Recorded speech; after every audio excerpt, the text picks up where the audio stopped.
So, kumusta po mga kasipra? This is again John from Acoustic One, and in today's video, magkakaroon ulit tayo ng guitar tutorial, and this time, this song is coming from Sankey's Lola entitled Pasilyo. So, kagaya nga ng mga dinidiscuss ko ng mga nakaraang vlogs, is itong mga chords na to is paulit-ulit lang din, depende sa part ng song. Pero you get used to it kasi mga 4 or 5 lang ang mga chords na gagamitin natin dito. So, mag-iiba lang siya ng chords, depende na sa daloy ng melody. Okay, so without further ado, tungo na tayo sa ating guitar tutorial. So tara, let's!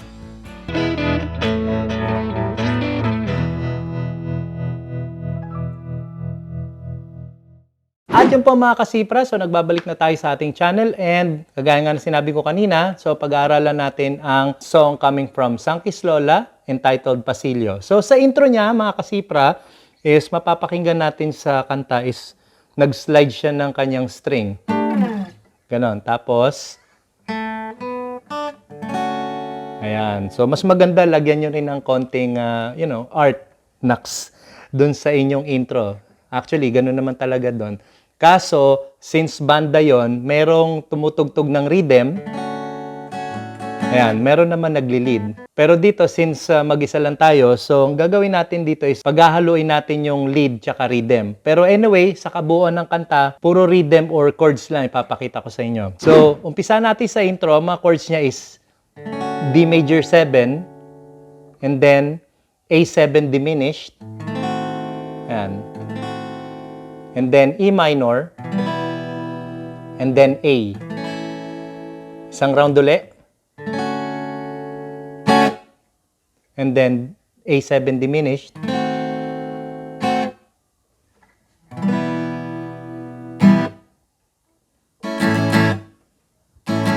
Okay, so ganun siya. Ayan. So pagbibilisan mo. Ayan. So sa intro niya, meron siyang ganito. So ini-slide muna niya yung daliri niya from 12th fret pababa. And then after nun,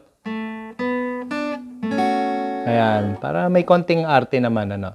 So, dito, sa may 3rd string, 2nd fret, pupunta ka naman sa 3rd string, 4th fret, and then 3rd fret, 2nd string. Okay? Tapos, strum sa D major 7. Okay? And then, A7 diminished, E minor, and then A. Tapos D major 7 uli. A7 diminished. E minor. And then ayan, okay.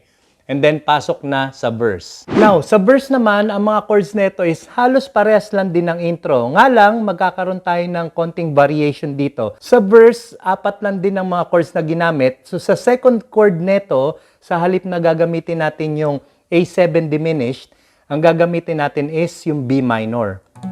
Ayan, okay? So, ganito siya. Paladay basang-basa, ang dagita-bay damang-dama sa aking kalam ng punong-puno ng pananabik at ng kabalalim sa aking bawat paghinga, nakatitig lamang sa iyo. Ayan, okay? So, ang pansin natin dito, D major 7 pa rin, and then yung pangalawang chords, B minor na. Ayan. And then E minor, and then A. Ayan. And then sumunod na nun is yung refrain. So sa refrain, halos parehas lang din ng mga chords. Kaya lagi ko sinasabing halos, magkakaroon ulit tayo ng variation dito. So sa second chord niya, sa halip na B minor, is B7 naman. Ayan. Okay? So, naglakad ka ng dahan-dahan sa pasilyo tungo sa hahag ka na't di mabitiwan.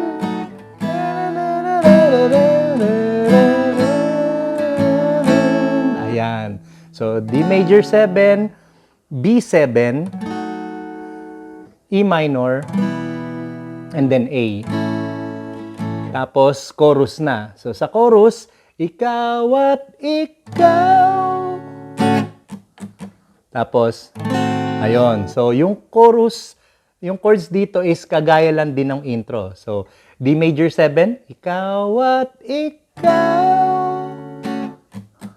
Tapos, A7 diminished, ikaw at ikaw. Tapos, E minor, A, ikaw at ikaw. Ikaw at ikaw. Ayun. So, parang ang setup niya is sa intro din. Ano, may gumagano'n pa. And then after nun, verse 2 na. So, alam na natin, verse is same chords as before. Okay? So, ganun pa rin. So, D major 7, and then B minor, and then E minor, and then A.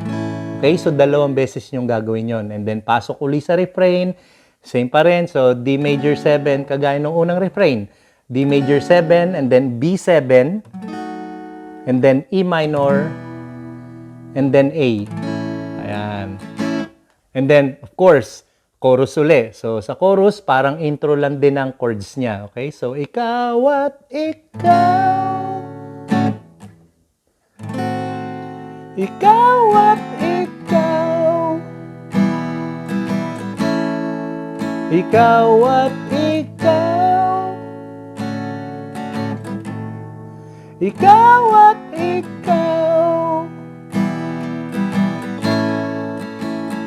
Tapos, pagkatapos nun is adlib na. So, sa adlib naman, ang mga chords niya is medyo komplikado ng konti. Pero, nandun pa rin sa circle of chords na ginamit natin kanina. So, ang umpisang chords niya is E minor, and then A, then D major 7. Pagkatapos ng D major 7, dalawa strum lang, tapos C sharp minor, then B minor, urong. Tapos balik ulit. E minor, A, tapos B flat, tapos C. And then, doon na papasok yung pinaka-highlight ng adlib na to. So, ang chords niya is parang sa intro na. So, D major 7, A7 diminished, E minor, A, D major 7 ulit,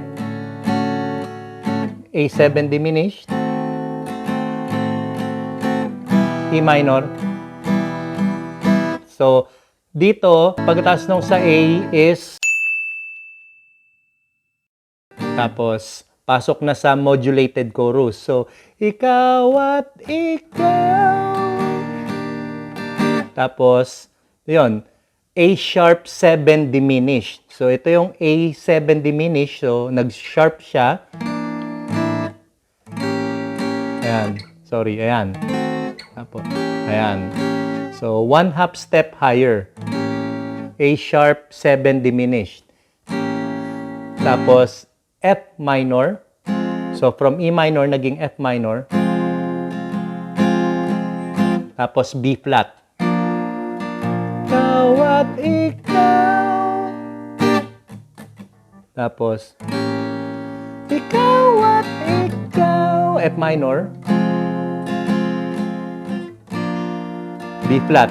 Hanggang sa mag-outro yon. So, paulit-ulit na lang din yon. May ano yun kumbaga may sabayan ng kantay. Habang kumakanta ka nung, ikaw at ikaw. May sumasabay naman sa background na, paladay basang-basa, ang dagit abay damang-dama. So, ganun pa rin ang chords nun. So, D major 7, D sharp major 7, ayan. Ikaw at ikaw. Ikaw at ikaw. Ikaw at ikaw. Ikaw at ikaw. Ayan. And then, ayan. So, magtatapos pa rin naman ang chords niya sa D sharp major 7. Ayan. Okay? So, ganun lang din yon. Halos paulit-ulit lang din since nag-modulate siya. So, umurong lang tayo ng 1/2 step higher. Okay? So, yun lang yun. Napakadali lang, di ba? At yun po ang guitar tutorial na na-present ko sa inyo ngayon. I hope may natutunan kayo. At kung di pa kayo nakasubscribe sa aming channel, don't forget to subscribe Acoustic One at i-hit nyo na rin ang notification bell para updated kayo palagi sa aming susunod na guitar tutorial. So till next time mga kasipra, maraming salamat at God bless.